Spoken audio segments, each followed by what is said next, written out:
Hi, in this video I'll show you how you can use Figaf to manage your SAP PIPO to integration shoot migration, and also how you can create the assessment. Cool. So obviously you need to have the Figaf tool installed. You can run it on your laptop for proof of concept. You can also have it configured in PTP. Obviously that's the preferred way for doing large scale, because then you can just take it into production. You have configured agents for the PIPO and the integration shoot system.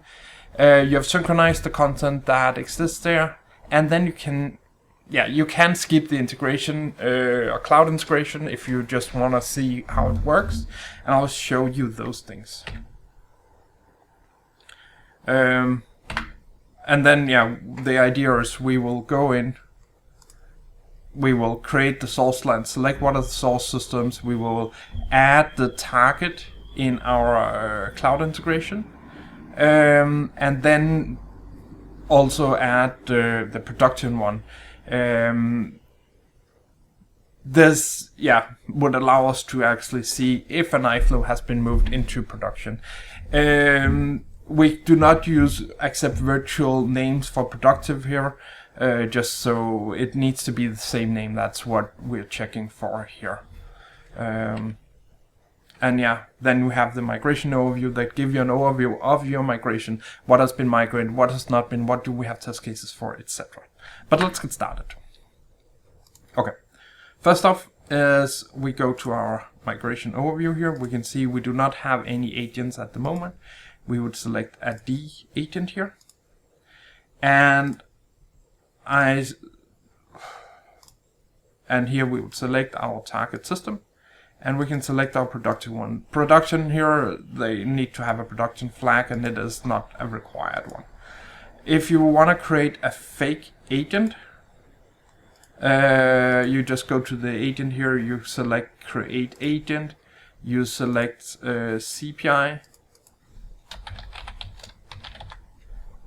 just a name,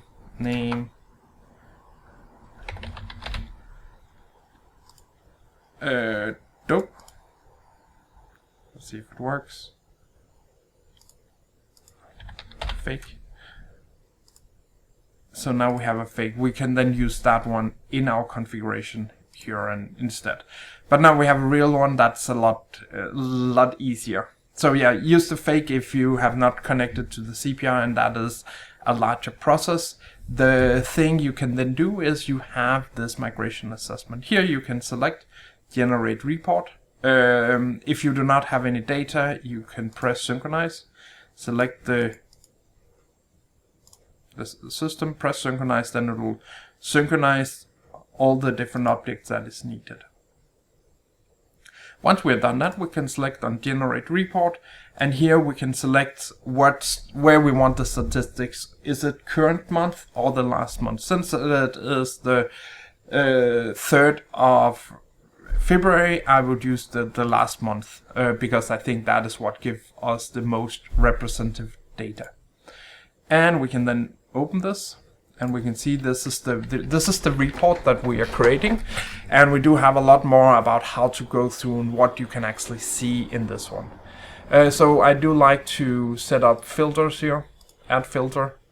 Somehow it does that from time to time. It will select it here. You can search for an interface here. We have the sender modules in place here, so we can see which sender modules has been used. Is there a file content conversion? We can see it here. What are the function libraries used here? Are there any problems with the mappings? Will be out here, and here we can also say if it is using parameters, RFC lookups, etc.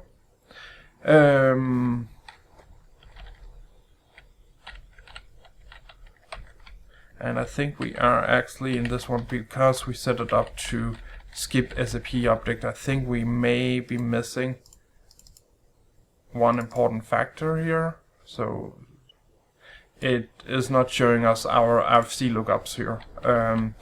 which modules is using their 5C lookup.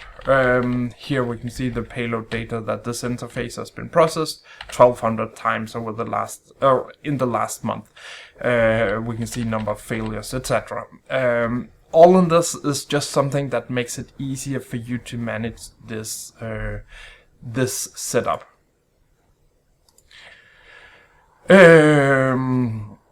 Yes.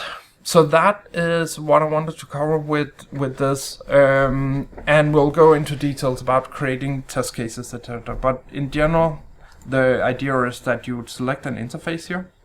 You can record messages here from creating a test case from here. Once you have done that, you can link it to an iFlow that you have done using this scenario, so you can see what is going on here.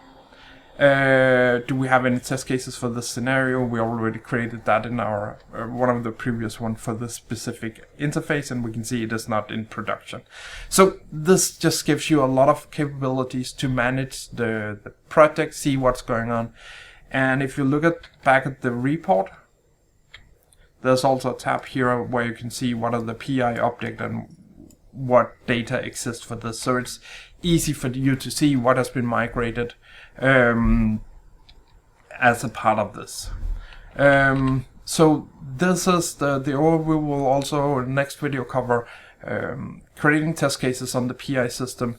We will cover migration, and we'll cover these other things. So I hope you liked it. Also check out some of the other videos in this series. Thank you.